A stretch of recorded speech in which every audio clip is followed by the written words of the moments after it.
Olá, eu sou o Carlos Martins, responsável pela gestão do Kinea Renda Imobiliária, o KNR11, o fundo de tijolos da Kinea, e gostaria de atualizá-los sobre os últimos acontecimentos que afetam o nosso fundo. Inicialmente, só para lembrá-los, o Kinea Renda é o maior fundo em valor de mercado da Bolsa.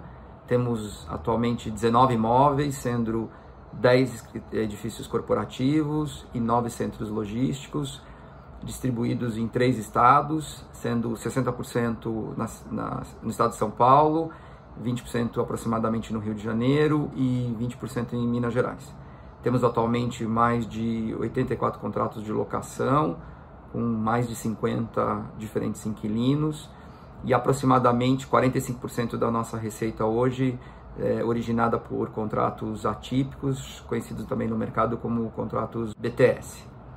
Em março, demos prosseguimento à reavaliação do portfólio do fundo, como a gente havia previamente anunciado, o que levou ao aumento no valor do portfólio de aproximadamente 7,5%, e esse valor será marcado nas cotas do fundo já a partir agora do mês de abril.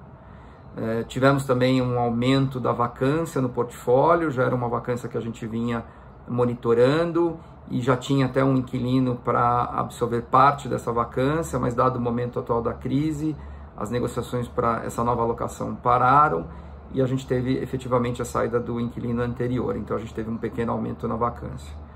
Em relação aos dividendos, a gente, como também tinha anunciado, fizemos uma nova reavaliação do nosso fluxo e, considerando esse pequeno aumento da vacância, uma velocidade mais lenta de resposta do mercado carioca e também do mercado de logística em São Paulo, principalmente nessa região, nesse eixo acima de 30 quilômetros. E também um atraso nos desembolsos associados à nossa obra no CD de Cabreúva, optamos por reduzir os dividendos, alinhando a distribuição ao que o fundo efetivamente tem gerado e também adotando uma política um pouco mais conservadora, porque a gente acredita que nesse momento de crise dificilmente a gente vai conseguir reduzir substancialmente a vacância do fundo e a gente ainda deve ter algumas volatilidades em termos de recebimento pelos nossos inquilinos. Falar um pouquinho do que está acontecendo, o que aconteceu no mercado. Em março a gente viu uma volatilidade muito grande no preço das cotas, similar ao que a gente viu em outras classes de ativos. Então os fundos caíram bastante na bolsa, na nossa visão muito em função de um não entendimento da severidade da crise e principalmente o tempo de duração, quanto tempo a gente vai ficar em quarentena e quais são os efeitos desse movimento sobre a economia e sobre a classe de fundos imobiliários. Isso levou a um certo pânico dos investidores e as cotas caíram bastante e a gente viu gente que acabou vendendo as suas participações de forma geral com grandes descontos. O que a gente gostaria de chamar a atenção aqui dos investidores, né? Fundo imobiliário é uma classe bastante robusta de forma geral. Estamos falando em fundos que investem em ativos reais, imóveis, são estruturas não alavancadas, então você não tem a pressão, mesmo que você tenha uma redução no recebimento dos aluguéis, você não tem uma obrigação de pagamento de uma dívida. A gente vê isso até em mercados mais organizados, mais estruturados, como o mercado americano, que lá quando você tem uma crise, por causa da alavancagem, você acaba afetando bastante as estruturas dos REITs, que seriam similares aos fundos imobiliários. No caso do Brasil, usualmente eles são não alavancados e também são fundos fechados, em que em momentos de estresse de mercado, onde você tem, naturalmente, o investidor acaba sacando dos fundos abertos. No caso do fundo imobiliário, ele sai do investimento vendendo a cota, isso não gera pressão sobre o gestor, sobre o caixa do fundo, que é bastante positivo. O que a gente vê de perspectivas aqui, o que a gente espera que possa acontecer nos próximos meses? De forma geral, nos fundos, a gente acredita que continuará a haver oscilação das cotas no mercado secundário. A gente teve uma recuperação agora no final de março, mas à medida que novas informações e melhor entendimento sobre a duração da crise, isso pode afetar o preço dos ativos. Você deve ter, em graus diferentes, os fundos sendo afetados pela capacidade de pagamento dos seus respectivos inquilinos, né?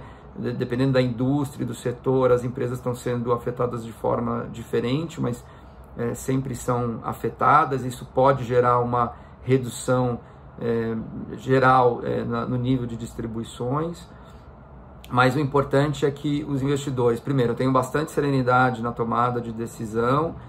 Tem que lembrar que o fato de você ter um deslocamento dos rendimentos ou dos recebimentos não se configura uma perda de valor do fundo, você tem momentaneamente uma redução nas distribuições. Em alguns casos a gente está vendo até fundos que zeraram a distribuição por uma decisão um pouco mais conservadora dos seus gestores, mas isso não quer dizer que o fato do fundo ter caído 10% ou 15% na sua distribuição, um pouco mais, o preço deve cair proporcionalmente. Passada a crise, à medida que você vai retomando a normalidade do mercado, os fluxos vão ser retomados, se as empresas estiverem firmes e sólidas, e o ativo não quer dizer que ele perdeu o valor. Então, acho que as pessoas precisam ter serenidade para lembrar das características dessa indústria, tranquilidade. Eu recomendo até não olhar o preço da cota todos os dias. Eu acho que isso, o que você precisa é ter certeza que você está no fundo certo, né? Nessa hora, um fundo de qualidade, com ativos bem localizados, bem estruturados, com bons inquilinos, vai fazer a diferença. No caso do Kinea Renda, a gente está mais confortável pelas características do fundo. É um fundo bastante grande, muito diversificado em termos de tipologia de imóveis. Como eu comentei, mais de 80 contratos de locação, 45% da nossa receita vem de contratos atípicos, o que traz mais robustez, e não temos nenhuma concentração em setores específicos que vão sendo afetados de maneiras diferentes. Não acho que a gente está imune, até por isso a gente recentemente fez esse ajuste. Eu acredito que a gente não vai ter uma redução rápida da nossa vacância, que era um pouco do nosso planejamento. Talvez vamos ter que adotar nos próximos meses alguma política um pouco mais agressiva em algum ativo, em alguma região, mas eu acho que o fundo está preparado para aguentar a volatilidade dos próximos meses. Assim, esse é um fundo que temos há 10 anos, já viveu momentos de crise, e eu acho que ele tem as características para, em relação, dentro da classe imobiliária, performar melhor do que a média aqui. Acho que por isso estamos em contato direto com os nossos investidores, e à medida que novas informações vão acontecendo, vão surgindo, a gente pode fazer comunicados extraordinários ou trazer no nosso próximo relatório de gestão. Obrigado.